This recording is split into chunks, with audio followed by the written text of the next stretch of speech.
Hello there. What is going on, everyone? We are talking Star Wars Legion today. Adepticon 2025 has passed us by. We have a lot of Legion to talk about, and my overall impressions from the convention and AMG's studio panel and what they have announced for Star Wars Legion. I won't make you wait until the end of the video to tell you that I did walk away from Adepticon with a positive impression. I am impressed and optimistic for the future of Star Wars Legion, and I'm going to go into detail and tell you why. Now, not everything was perfect, but for the long and the short of it, it was mostly very good, and I feel like they're doing a lot of the right things for Star Wars Legion. So I want to talk about that in this video. We'll run through a lot of the slides that they have. I have my notes here, and we're also doing another round of the giveaway for the $25 Amazon gift card giveaway. You just have to be a subscriber and leave a comment on this or one of my videos. It's as simple as that. Let me know what you hope to see in 2025 and also going into 2026 for Star Wars Legion. What things do you hope that they announce next year? What did you hope that they might have announced this year? So that's basically the beginning. Let's go ahead and talk about my first impressions, because I think I kind of have to start at the beginning. It starts as I'm arriving to the convention from the airport as Wednesday. I get off the plane, we get in an Uber, and we're heading to a hotel to check in, and as we're approaching the Baird Center, and as I'm getting closer to the hotel, I see buildings draped. Just draped. The skywalk was just covered in Star Wars Legion. I don't want to call them posters. What do you call a poster that's, like 50 feet tall or however long it is? Like just massive Star Wars Legion displays all over the place. I feel like Milwaukee was partially, like 20% covered in Star Wars Legion, I don't know, drapes and decoration. Some of the new art, the new logo, it was all over the place. I think Legion was the most prominent game by a long shot from Atomic Mass Games out there. It was definitely one of the focuses of Adepticon as a whole, and definitely a big focus of AMG. So first impressions were very, very strong. There were definitely a lot of models in the case when we first got there. Some prize models that we hadn't seen before. They eventually cleared these up with the studio panel. Also, we had tournaments going on. We had Armada, X-Wing, Legion, Shatterpoint, and Marvel Crisis Protocol. Legion had a very good turnout, although not as big as some had hoped. I think a lot of that has a little bit to do with the fact that we're sort of in a transitionary period where we got like the first part of the new rules and the new cards, but the rest isn't coming out until April 15th. And so I think that might have been one of the leading reasons, but I do expect a bigger turnout next year, because we're getting all the rest of this new edition on April 15th. So again, the story doesn't end here. There's going to be more in a couple of weeks, and we're going to cover that as well. So definitely, if you're interested in where Star Wars Legion is going, stick around, click that subscribe button. If you haven't already, click that bell for alerts, all that good stuff. You know the routine. Push all those buttons down there, except for the unsubscribe button. Don't push that button. Okay. Let's go ahead and talk about this, the panel, the studio panel update. Panel's not even part of those words. It was the studio update. I keep saying panel because that's what they call it at other conventions. Basically, Atomic Mass Games studio update, where they go into all of the different games they talked about. Shatterpoint, they talked about Marvel Crisis Protocol, and then they talked about Legion. I feel like Legion had the most, and they have all of these as slides. So we're going to go through them. Boom, here we go. It's magic, through the magic of the Force. But they posted these to their website, and I will also link this page behind me in the video description below, so you can check it out at your leisure. You can get nice high-res images of these. They start with organized play. So we got some promos, some alternate art promos as well, some real fancy ones.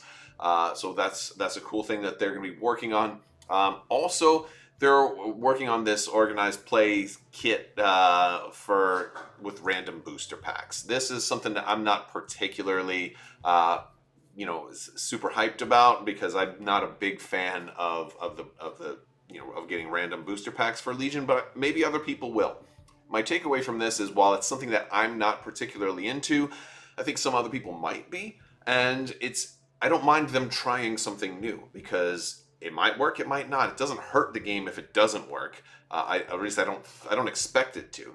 And you never are going to find a new way to bring people in if you don't try things. So it's nice to see that they're experimenting, they're trying new approaches to organized play. I would have never thought of getting like random booster kind of packs inside a little weekly play kit, but apparently they're going to give that a shot, and we'll see what that holds. Again, this isn't one for me, but maybe it'll work for other people. So, and this is one of the only things that I kind of was just like, that's not that great. I will say the other thing I wasn't super thrilled at is that we didn't get a Gungan announcement. And I was really hoping, I really thought Gungans were going to be announced. And so I lost a few bets on that one. But that's it for really the bad news of the whole thing, because everything else is positive. We did get a look at some of the stuff that's already been announced, B2s and the Clone Commander Cody box, some things that especially B2s being out of stock for a long time. It's nice that they're coming back, but we all knew of this stuff going in. We knew Ahsoka was coming, but we did get a preview of her card. This was floating around at the beginning of Adepticon, and then we also got the upgrade version of Ahsoka as well. Again, it is confirming it. She is a commander upgrade. She is going into a clone unit. And she will be the leader. She's got sidearm melee range, 2 white and 2 black on her lightsabers if you're bringing her as the upgrade card. And they'll gain block, charge, independent, dodge 1. And her lightsabers also have critical 1, impact 1, and pierce 1. So 35 points is a little on the higher side, but I think it's really cool to have that option. I think that'll be fun. There's some questions about Ahsoka's unit card. I'm not sure off the top of my head if we've seen Xian Mastery before. I don't think so. I think that's a new keyword. And she has Independent Recover, which is pretty cool. She's got Associate Anakin Skywalker. I don't know if Associate we've seen before either. I think that one's also new. So we'll have to see how that what that ends up meaning. But it sounds cool. I'm guessing it's something like you can maybe only bring her if Anakin is there. I'm not sure. But maybe not. We have her command cards also previewed. She's got the 1, a 3, and a 4. Now the 4 pip counts as the 2 pip when you're building that. You can take a look at those in detail. I'm not going to linger on them for too long because, again, this isn't an Ahsoka preview thing. I kind of want to wait until they do the full spoiler article and explain all the new keywords and all of that.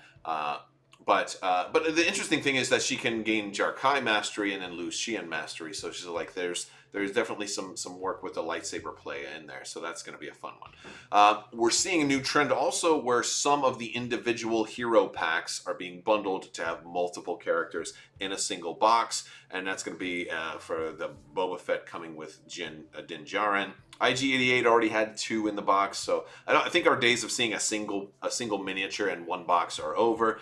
I will say it would be nice if they went a little bit further than this and kind of kept it to like 4 miniatures in a box or something like that, or had larger boxes. But this is the decision that they went with. I could see it kind of doing that. I'd love to see, by the way, I would love to see like an episode 5 Empire Strikes Back, like Bounty Hunters box one of these days. I think that'd be really cool. We already have some of those bounty hunters in game, but when they add the other ones, it'd be cool to see them all together. That's my little pitch for the future. AA5 coming back with a new box. I mean, everything's going to come back at some point. This is a big announcement, though. Customizable commanders and operatives. This is a huge thing, and this is some of those miniatures that we saw in the display case that didn't make a whole lot of sense. What is this? What is that? Is this a new gun? Who is this guy? Is he a new heavy? What is that? They're doing a thing called customizable commanders and operatives, and this is so cool. I think this is one of the greatest things. This is them trying something new. This is either going to work really well or it won't. I have a feeling it's going to work really well for 2 key reasons. So they kind of described these as being boxes that have a lot of different build options, and you're going to be able to customize all kinds of different parts, lots and lots, like dozens and dozens of different options for the miniatures that you're going to make. You can make a commander, you can make an operative, and you can change out weapons, change out head sculpts, change out gear, and all kinds of cool stuff like that. And you're also going to be able to field them in a way where they're going to have kind of customizable powers, and they're going to work a little bit differently than other ones. Now, you're going to be limited, I believe, to 2 of customizable units per army. So you're not going to be able to run a whole entire custom army, but this is definitely a thing that they're doing. Now, this is cool to me. I don't know why the preview shows the Rebel boxes being small and the Imperial boxes being really big. I assume that means the Imperial box has more customizable options, but I would have thought that these boxes would have been the same size since they are effectively the same thing. But for whatever reason, boxes are different sizes for these two factions. I don't know why specifically, but that's, I think, a good question for Will Schick and the Atomic Mass Games team. What makes that Imperial box so much larger? Well, maybe there's just a certain piece. Maybe, and it might be, you've got like an ISB guy. Maybe he comes with like a lance or something that was just a little too big to fit on the sprue, or maybe he comes with a speeder bike or something like that. Not sure exactly, but I'm anxious to see. But in addition to just Rebels and Empire, the Clone Wars factions are also getting their own customizable folks, and that includes Customizable Jedi. This one is, of course, going to be a big hit. I think the Customizable Jedi will be the #1 selling item out of all of these. So if you were thinking about pre-ordering, I would point to the Customizable Jedi first and foremost, because I don't think it's only going to be Legion players that want this. I think you're going to have people who are just miniatures painters that are going to want this. I think if they ever open up a Star Wars painting competition, people are going to want this. I think if you're playing a Star Wars role-playing game, you're going to want this. You're going to want probably a couple of these. I think that's a huge thing. People are going to want these Customizable Jedi. It's a very cool thing. Also, the super tactical droids, the tactical command droids, all of that, they previewed some of those, and some of the art, they even showed like spider legs that you can put on these. You can really make them customizable, and that looks cool too. But I think the highlight of this whole section of the presentation was the Customizable Jedi, which I think are easily the coolest part of of a lot of the things that are coming.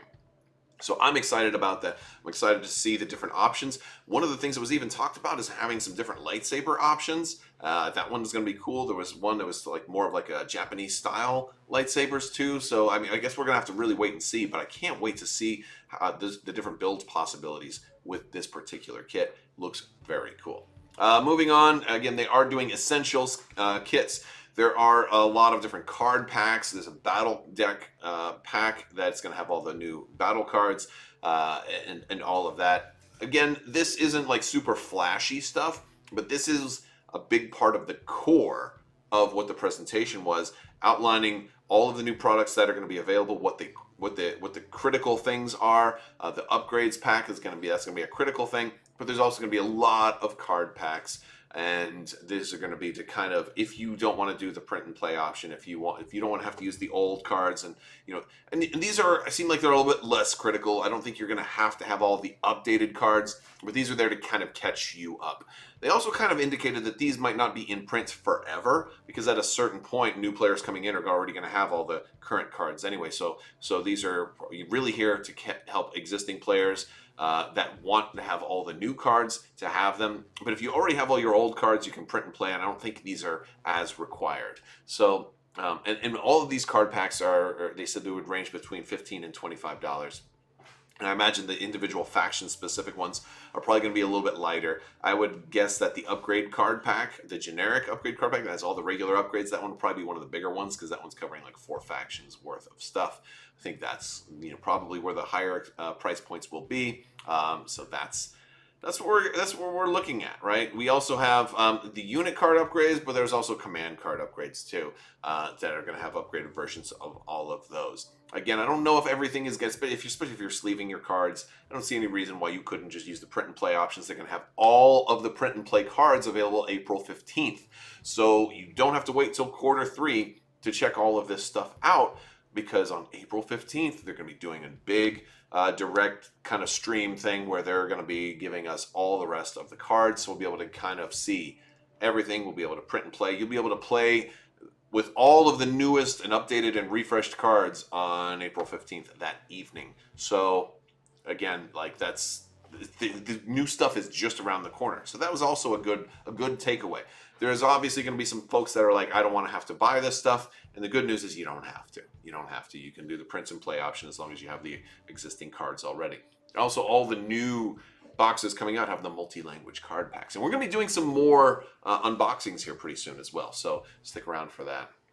Now also the starters, they have a fancy video, and while I'm not going to play the video, there's music in there, and YouTube doesn't like it when I have music on the channel that is owned by somebody else. So I'm not going to do all that. But you can, if you check the link, you can check out that music video. But they put together a really nice presentation for Legion. Again, not something they would do if they weren't serious about this. They have all these new starters coming out. The starters, while they may not seem particularly exciting if you already have your armies, if you already have an established collection, this should be exciting to you for different reasons. For one, this is how new players are going to get into the game. So if your community is growing stale and you want new people in the game, this is how they get in. And boy, they are making it very easy to get in with very affordable starters. These starters are like $95 MSRP, and you're getting so much in them. Look at all this stuff. You're getting 22 Rebel Troopers. Massive amount of Rebel Troopers. What did you get? Like 12 or 12? Or you got only 2 squads. You got like, I think maybe 11, 12 total in the old box. No, I think it was actually 14 because you had 2 heavy options in the personnel. But still, you're getting 22 Rebel Troopers, and you're getting 7 Rebel Commandos, and 6 Wookiee Warriors, and a Luke Skywalker, and basic play components. So you're getting your dice and range and movement tools and all of that. This is a whole single army starter box. This is great. And by the way, you're getting 4 of each die instead of only 3 of each die. I think that's a really good move. You're not, again, 3 was always just a little too, granted, 3 was too shy when you had the Z6 in the Rebels. Fans of the Z6, or if you are not in the United States of America, the Z6, fans of that particular gun like myself, bad news for you, you're not going to have that with the Rebels. I'm not sure exactly where that gun is going to land, but it is kind of being moved around. I'm pretty sure it will return at some point, possibly Pathfinders. I don't know. I'm guessing a little bit there. I'm going to try and stay away from the guessing. Let's talk a little bit more about the other starters. The Empire starter set, I think, is one of the best. I think this will be the #1 selling box out of all of this. You're getting 22 Stormtroopers and 14 Scout Troopers. And these are all brand new hard plastic sculpts, and you're getting Darth Vader, which I mean, you got a million Darth Vaders already, right? They've had a lot of Darth Vader sculpts already. Yet there's another one here as well. So all of that is coming. Again, that's 2 reinforced units of Stormtroopers. That's a lot of Stormtroopers. Or if you're running, imagine if you're just running the regular 4-person units. Now, technically, you're supposed to have a unit leader, and it's supposed to be a certain sculpt. But for your kitchen table games, you can run 5 units of Stormtroopers. With that many minis, you wouldn't be able to do that in a tournament or anything like that. You'd have to run it appropriately. But that's a lot of Stormtroopers. That's a lot of models, and just 2 units of Stormtroopers would be $50 each. So you're already, imagine you're buying 2 units of Stormtroopers at a $5 discount, plus you're getting 2 units of Scout Troopers and Darth Vader and all your starter stuff. They made the prices for these starters so incredibly affordable that it's going to really help to get new people into the game. And I think also tempt a lot of former players to return, or players who are growing a little bit stale to come on back and pick up some new models and get to painting again. And it's also cool because you'll be able to compare your old Stormtroopers to your new ones, like some of us grow in our hobbies and all of that. We got a Separatist starter pack, which is going to have 30 B1 battle droids, 2 droidicas, and 9 B2s, and the newly sculpted Grievous as well. Now, I will say, it does look like we're only getting the regular droidicas. I don't think we're getting ball mode. I don't know if that's really a terrible thing, but I kind of did like the ball mode, and I still have plenty of ball mode droidicas, but I don't think we're going to be getting ball mode again, especially you already have a token for it, so it seemed like it wasn't really the most necessary miniature, but that's a thing. So I don't know if we'll see the return of ball mode droidicas again. I'm not sure how that's going to work, although I'm sure there's probably still some old droidica expansions floating around, or maybe there isn't, I don't know, but yeah, there were a lot of droidicas back in the day with a lot of ball mode models out there. So if you have them, hold on to them. If not, I'm sure Aftermarket will have those at some point too, if they're just phased out completely. and a Republic starter, which is going to have Obi-Wan. It's going to have the ARF troopers. It's going to have 22 clones and 7 ARC troopers with new sculpts. This one looks really good too. Again, great value, great amount of just the troopers alone is going to be incredible. And the clones got to keep their Z6. It looks like, so I'm a little jealous. I mean, I have all 4 armies and Shadow Collective also, so I'm kind of a completionist for this game. So I've got all of it. I just also really liked my Rebel Z6s because I like the random chance of getting white crits and stuff like that. We're going to have the heroes of the rebellions. We're going to have all of these familiar characters. Again, this is stuff we knew already. Clone Trooper Marksman, we got to look at these. They also showed up in the case. And then your DLT clone will finally have a home in this particular box. Our Trooper box we've seen. We get into the mounted commanders. This is something they talked about. We got a little bit more on mounted commanders. This one was cool. Grievous looks great. I got some videos and photos of the mounted characters and all of this new stuff when they put it down in the display case immediately following this this presentation. It looks very, very cool. We're also getting some troopers. Now we've got a commando droid. And one of the whatever the other guys are called, the Magna Guards, also in there. So and I feel like these are ripe for hobbying. The way that commando droid is in there, and he's just like he's got his arms up. Like you could put a lot of cool things in some of these bikes. It seems like that's going to be super fun. We got a good look at Han and Luke on the Tauntauns. They look spectacular. They also redid the Tauntauns. All of those were in the display case. We're getting probe droids. We knew about that. We also knew about Imperial High Command. These guys are also painted and in the display case. They're getting closer. There was some concern about Thrawn because he wasn't shown in one of the other previews, but he is going to be in Imperial High Command, so that looks really cool. And I am interested to see how they made all of these different commanders kind of stand out and kind of have their own unique kind of place, because I have a lot of high hopes for Thrawn. Because he's my favorite. He's my favorite.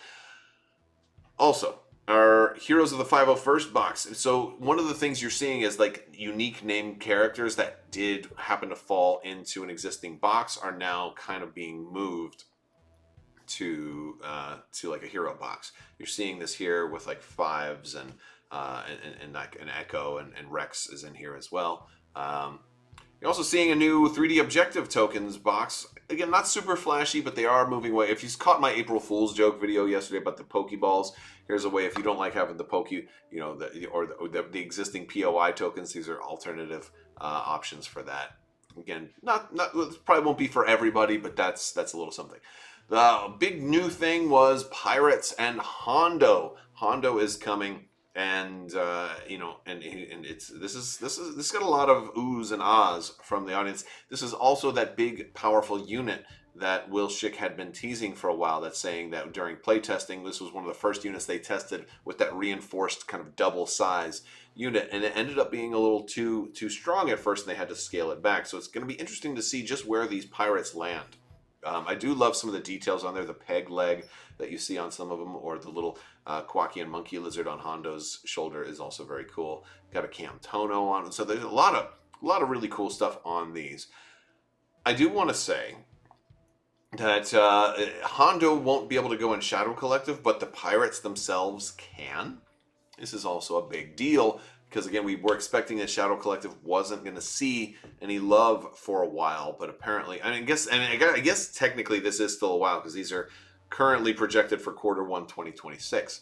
But we do have Hondo. He has this cool new ability where his card has a bunch of X's on it, and that X, because of his my mood is based on profit, or should I say my mood is based on profit, or something like that. This is basically the X's relate to the number of pips on the current command card that he's played for this round. So I thought that that's a really fun one. It does mean also that there's going to probably be some times where he doesn't have one of his command cards, right? So that's an interesting. Or if it's any command card, would you play standing orders a lot with him? And then this beautiful thing. We've got the WLO5 speeder tank. This one is kind of described to be sort of a hard-hitting but slightly more easily destroyed tank than other ones. Maybe a little bit of a glass cannon. We have a lot of different options for this. You have pikes. You have that swoop bike rider, and then the conehead guy, and then you also have Black Sun. And that's the one I was kind of happy about, to see Black Sun in there, which is really cool. I know a lot of us want pikes to get the Scorpionek walkers, but this is a really cool one for now, and it really fits the Hondo and the pirate theme. I think this will be a really fun one to have in your collection, and because it does have that sort of piratey kind of metal nature, I think the painting options and customizability of a tank like this are going to be really fun. So that's kind of where we get the end of like the new stuff.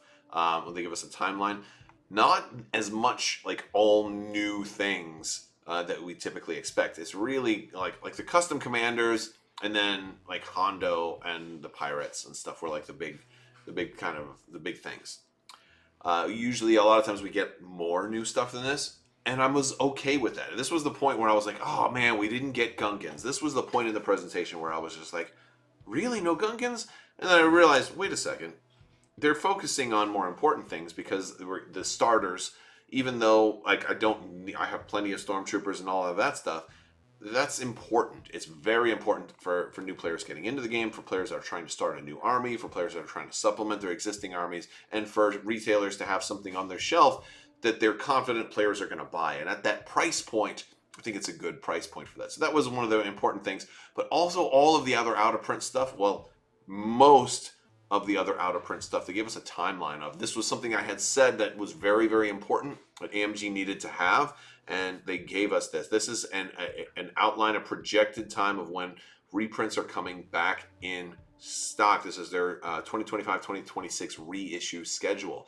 One of the things you'll notice if you look very, very closely is that certain named characters that were in other boxes, like Rook Cast, for example, are listed separately. Now, this doesn't mean that they're going to have a Rook Cast expansion, but this does mean that she might be printed separately from Mandalorian Super Commandos, right? So what is expected is that they might do like Maul, Gar Saxon, Rook Cast all together in like a Heroes of the Shadow Collective sort of hero box. It would make sense. That would be consistent with how they've done some of the other heroes like that. It just works. That makes sense. You don't need a Rook Cast model in every single box if you're buying multiple and you're trying to do a whole army of Mandalorians.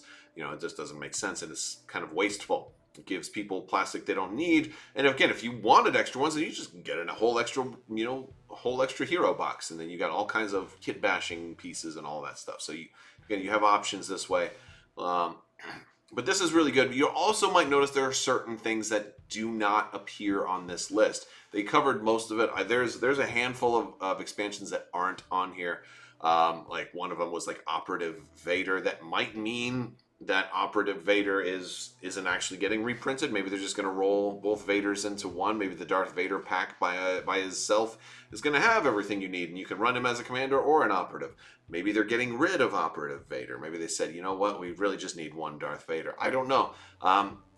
Rebel Pathfinders also aren't on here. As somebody who plays against Rebel Pathfinders a lot, my buddy Sean was there, and he was like, well, that's where are my Pathfinders? And I'm like, I don't know. Well, but there may be, because they also teased some Rogue One art for the April 15th update, as well as a look at Callus and Lando and Jyn, 3 characters that are getting particularly changed. You'll notice the flaws are gone, as well as the contingencies. So be interesting to kind of see the reworked Lando and Callus, as well as their command cards. And Jyn has lost Danger Sense, which is really interesting. So it's gonna be an interesting time. That's kind of that's basically it. April 15th, we're getting more. So my overall thoughts after all of that, again, I walked away from this feeling invigorated, feeling optimistic. I felt like, there wasn't as much new stuff. It's okay, we don't need too much new stuff. I mean, I talked recently about one of the problems with Star Wars games is that at a certain point, you can begin to run low on things that you haven't done yet that are canon, and also things that are in focus for Lucasfilm to want you to promote and things like that. So, we don't need a new expansion every month anymore for Star Wars Legion. There's already a lot. The most important thing right now is prioritizing reprints.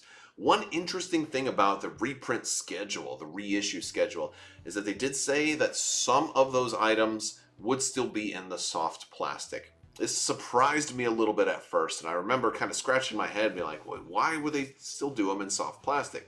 I do have questions about that, and I think that it will eventually get illuminated. It's definitely a question I would have for AMG and for Will Schick, but I think part of that answer is probably it's better to get them on store shelves, even if they're in soft plastic for right now, than to just keep them unavailable until you can get the hard plastic ones done.